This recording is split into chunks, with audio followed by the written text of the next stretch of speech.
আজকের recipe veg rice বা fried rice.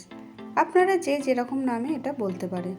তার জন্য রাইসটা আগেই করে নিয়েছি, আর শীতকালের নানা রকমের যেসব সবজি হয় সেগুলো নিয়ে নিয়েছি।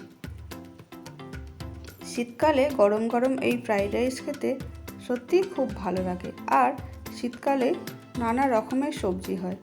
এরপর কড়াইতে তেল দিয়ে কাজুগুলো ফার্স্টে ভেজে নিচ্ছি। কাজুগুলো হালকা ভাজা হয়ে গেলে তারপর দিয়ে দেবো কিশমিশ। কিশমিশ আর কাজু ভালো করে ভেজে তুলে রাখ।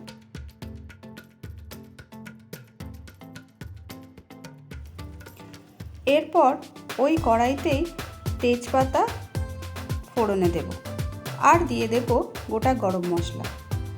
এটা একটু ভাজা ভাজা হয়ে গেলে দিয়ে দেব আদা কুচি আর পেঁয়াজ কুচি।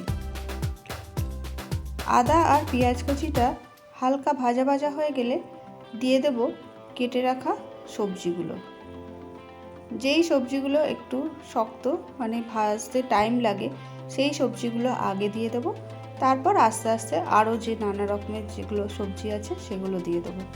যেমন প্রথমেই আমি দিয়ে দিচ্ছি ফুলকপিগুলো। ফুলকপিটা ভাজতে একটু টাইম লাগে, তো ফার্স্টে আমি ফুলকপিটা ভেজে নিচ্ছি।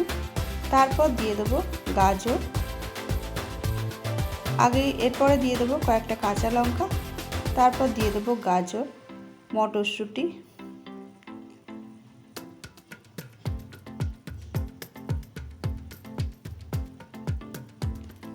এরপর দিয়ে দেব স্বাদ মতো নুন, যাতে সবজিগুলো সহজেই নরম হয়ে যায়। তারপর দিয়ে দেবো বিনস আর ক্যাপসিকাম, দিয়ে ভালো করে ভাজতে থাকবো। সবজিটা এবার ভালো মতন সেদ্ধ হয়ে গেছে। এবার আমি রাইসটা মিশিয়ে নেব। রাইসটা দিয়ে ভালো করে সবজির সাথে মেশাতে থাকবো। এইভাবে সবজি আর রাইসটা ভালোভাবে মিশিয়ে নেব। তারপর দিয়ে দেবো স্বাদ মতো চিনি, আর দিয়ে দেবো ভেজে রাখা কাজু আর কিশমিশটা। এইভাবে রাইসটা নাড়িয়ে চাড়িয়ে ভালোভাবে মেশাতে থাকবো, যাতে প্রত্যেকটা সবজি আর রাইস একসাথে মিলেমিশে যায়। এরপর দিয়ে দেবো গরম মশলার গুঁড়ো।